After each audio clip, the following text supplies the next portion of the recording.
Hello friends, आप सबका स्वागत है मेरे यूट्यूब चैनल फार्मा ट्रिक में। तो आज हम वन लाइनर का पार्ट 11 डिस्कस करेंगे। मैंने इसके पहले 10 पार्ट अपलोड कर दिए हैं। तो ये जो वन लाइनर क्वेश्चंस हैं ये फार्मासिस्ट एग्ज़ाम के लिए और जीपैट नाइपर या जो भी ये एग्ज़ाम्स होते हैं उन सब के लिए काफ़ी ज़्यादा इम्पोर्टेंट रहने वाले हैं। तो स्टार्ट करते हैं।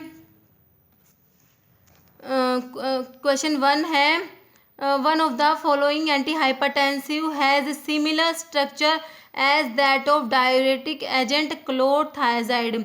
ठीक है, तो कौन सी एंटीहाइपरटेंसिव ड्रग है जिसकी स्ट्रक्चर किसकी जैसी है? क्लोरथायाजाइड की जैसी स्ट्रक्चर है। तो इसका आंसर क्या है? डायजोक्साइड। जो डायजोक्साइड है इसकी स्ट्रक्चर कैसी होती है? स्ट्रक्चर जो होती है वो जो थायजाइड है ना इसकी जैसी स्ट्रक्चर होती है। इन दोनों की स्ट्रक्चर लगभग सेम सेम सी होती है। तो अगर हम इनकी स्ट्रक्चर देखें तो जो इसकी डायजोक्साइड की कैसी स्ट्रक्चर होती है, तो एक मिनट हम इनकी स्ट्रक्चर देखनी पड़ेगी एक बार। तो इसमें ये बेंजीन रिंग है, ठीक है, और फिर यहाँ पर होता है ये SO2, फिर यहाँ पर नाइट्रोजन, ये नाइट्रोजन लगा दिया, ये NH है, ठीक है, ये, और फिर यहाँ पर ये डबल बॉन्ड होता है, ठीक है, और फिर यहाँ पर क्या होता है ये CH3 ग्रुप होता है और यहाँ पर ये क्लोरीन एटम है। तो ये क्या है? डायजोक्साइड, ठीक है, ये डायजोक्साइड की स्ट्रक्चर है। और अगर हम देखें कि क्लोरथायाजाइड की, तो अंदर का बेसिक सारा का सारा सेम है न्यूक्लियस, बस जो ये डायूरेटिक है तो इसलिए इसमें सल्फोमोइल ग्रुप होता है यहाँ पर। तो एक बार इसकी और स्ट्रक्चर बना देते हैं, ठीक है। इसमें ये बेंजीन रिंग हो गया और ये SO2, ये NH, यहाँ पर नाइट्रोजन, ये डबल बॉन्ड, पर यहाँ पर है ना ये CH3 ग्रुप नहीं होगा इसमें, जैसे इसमें तो था ना। तो फिर यहाँ पर क्या होगा? यहाँ पर SO2NH2 सल्फोमोइल ग्रुप होता है ये SO2NH2। और ये फिर ये क्लोरथायाजाइड है तो इसमें क्लोरीन एटम तो जरूरी है, तो इसमें ये यहाँ पर क्लोरीन एटम होगा, ठीक है। तो ये किसका स्ट्रक्चर है हमारा? ये है क्लोरथायाजाइड का स्ट्रक्चर, ठीक है। ये किसका स्ट्रक्चर है? Chlorothiazide, chlorothiazide. तो अब इसमें देख लो ये सिमिलर स्ट्रक्चर है ना, तो ये क्वेश्चन काफ़ी बार आता है। अभी इसका DCO का एग्ज़ाम हुआ था, हरियाणा का, हाँ हरियाणा का DCO का एग्ज़ाम था, तो उसमें भी ये क्वेश्चन आया था, ये वाला क्वेश्चन कि ये कौन सा एंटीहाइपरटेंसिव है जिसकी स्ट्रक्चर इसकी जैसी है, क्लोरथायाजाइड की जैसी। अभी DCO का हुआ था 2019 में पेपर हुआ था, हाँ अक्टूबर में था शायद, इसी टाइम पे था, उसमें ये क्वेश्चन आया था। तो मतलब ये क्वेश्चन काफ़ी बार जीपैट में भी आ चुका है, क्वेश्चन काफ़ी बार रिपीट हुआ है, काफ़ी इंपॉर्टेंट क्वेश्चन है, ठीक है। तो इसका आंसर क्या हो जाएगा? डायजोक्साइड। नेक्स्ट है, और ये डायजोक्साइड जो होता है ये जो एंटी हाइपरटेंसिव ड्रग है, तो ये क्या होता है? आर्टीरियल वैसोडाइलेटर्स में आता है, जो हम इसमें वैसोडाइलेटर्स पढ़ते हैं, डायरेटिक्स इसमें, एंटी हाइपरटेंसिव्स में, तो उसमें आता है एक आर्टीरियल वैसोडाइलेटर। उसमें मैंने 3 ड्रग बताई थी, कौन कौन सी? MDH से मिनोक्सिडिल, डायजोक्साइड और हाइड्रालाजिन, ये तीनों ड्रग किस बताई थी? Arterial vasodilator. तो ये डायजोक्साइड जो है ये आर्टीरियल वैसोडाइलेटर होता है। नेक्स्ट है which one of the following drug act as central alpha 2 presynaptic receptor, ठीक है। तो ये जो प्रीसाइनेप्टिक अल्फा 2 रिसेप्टर उस पर कौन सी ड्रग एक्ट करती है? तो ये होती है क्लोनिडीन।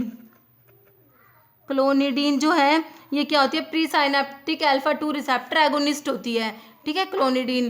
क्लोनिडीन भी काफ़ी इंपॉर्टेंट ड्रग है। Next, in cephalosporin beta lactam ring is fused with, ये बीटा लैक्टम है, ठीक है, जो स्फेरोस्पोरिन्स हैं इनमें बीटा लैक्टम रिंग होती है, ये किसके साथ फ्यूज होती है? तो इसमें क्या होता है? पेनिसिलिन में तो कौन सी होती है?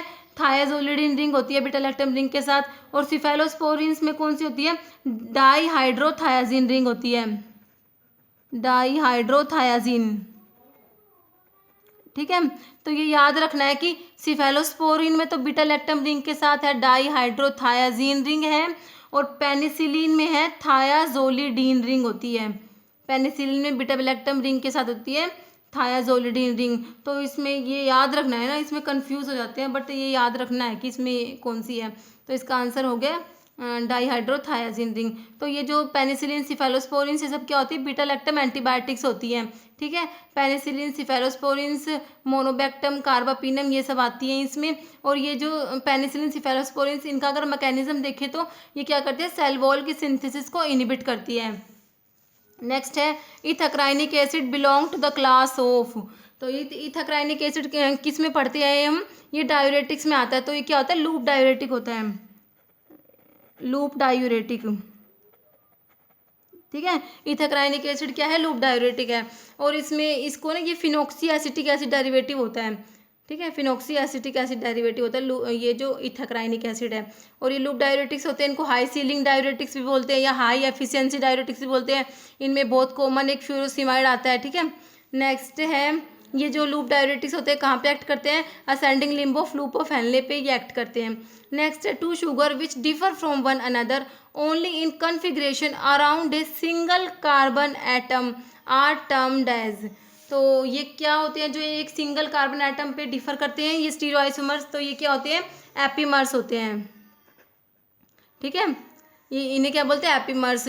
जैसे ग्लूकोज का एपीमर देखे तो जैसे गैलेक्टोज और मैनोज जो हैं ये क्या होते हैं, ग्लूकोज के एपीमर होते हैं।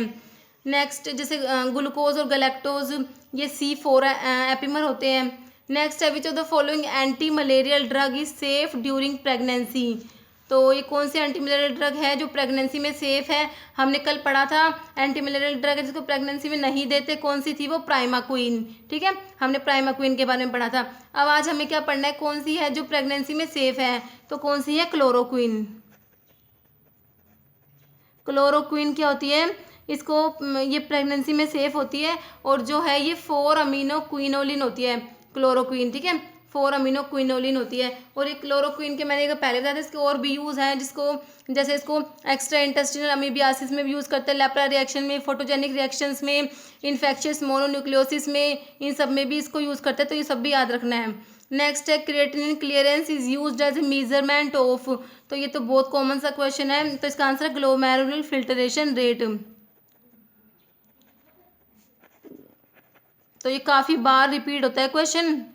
ठीक है, creatinine clearance is used as a measurement of glomerular filtration rate. Next है, मेलाटोनिन इज सिक्रेटेड बाय। तो मेलाटोनिन है ये कहाँ से सिक्रेट होता है, ये पीनियल ग्लैंड जो होती है ना, पीनियल ग्लैंड ये सिक्रेट करती है मेलाटोनिन को। ठीक है, पीनियल ग्लैंड क्या सिक्रेट करती है, मेलाटोनिन। पीनियल ग्लैंड कहाँ प्रेजेंट होती है, ये ब्रेन में होती है, ब्रेन का थर्ड वेंट्रिकल ऑफ ब्रेन से अटैच होती है पीनियल ग्लैंड। नेक्स्ट है, growth hormone is released from. ये ग्रोथ हार्मोन होते हैं कहाँ से रिलीज होते हैं, तो ग्रोथ हार्मोन कहाँ से, पिट्यूटरी से रिलीज होते हैं। ठीक है, ग्रोथ हार्मोन जो होते हैं पिट्यूटरी से रिलीज होते हैं। और पिट्यूटरी में भी कहाँ से, ये जो एंटीरियर लोब होती है ना पिट्यूटरी ग्लैंड की, वहाँ से पिट्यूटरी ग्लैंड को कहते हैं मास्टर एंडोक्राइन ग्लैंड कहते हैं पिट्यूटरी ग्लैंड को। और इसकी जो एंटीरियर लोब होती है उससे ग्रोथ हार्मोन, ACTH एड्रिनोकोर्टिकोट्रोफिक हार्मोन है, और FSH है, LH है, प्रोलैक्टिन है, ये सब hormones anterior lobe of pituitary gland से सिक्रेट होते हैं। और पोस्टीरियर से कौन से होते हैं, एंटी डायूरेटिक हार्मोन होता है और ऑक्सीटोसिन, ये दोनों हार्मोन कहाँ से, पोस्टीरियर लोब ऑफ पिट्यूटरी से सिक्रेट होते हैं। नेक्स्ट है, बाइल इज फॉर्म्ड इन। तो बाइल कहाँ पे, बाइल की फॉर्मेशन कहाँ पर होती है, तो ये तो बहुत इजी क्वेश्चन है, सबको आता है, बट ये इजी है तो इम्पोर्टेंट भी है, काफ़ी बार रिपीट होता है। बाइल इज फॉर्म्ड इन, तो बाइल कहाँ, लीवर में बनता है। और बाइल स्टोर कहाँ पर आता है, गोल ब्लैडर में स्टोर होता है। तो ये याद रखना है, bile is formed in liver. ठीक है, लीवर में बनता है बाइल। तो इस वीडियो में इतना ही। और अगर आप लोगों को ये वीडियो अच्छी लगी हो तो इसे लाइक करना और चैनल को प्लीज़ सब्सक्राइब जरूर करना। Okay, thank you.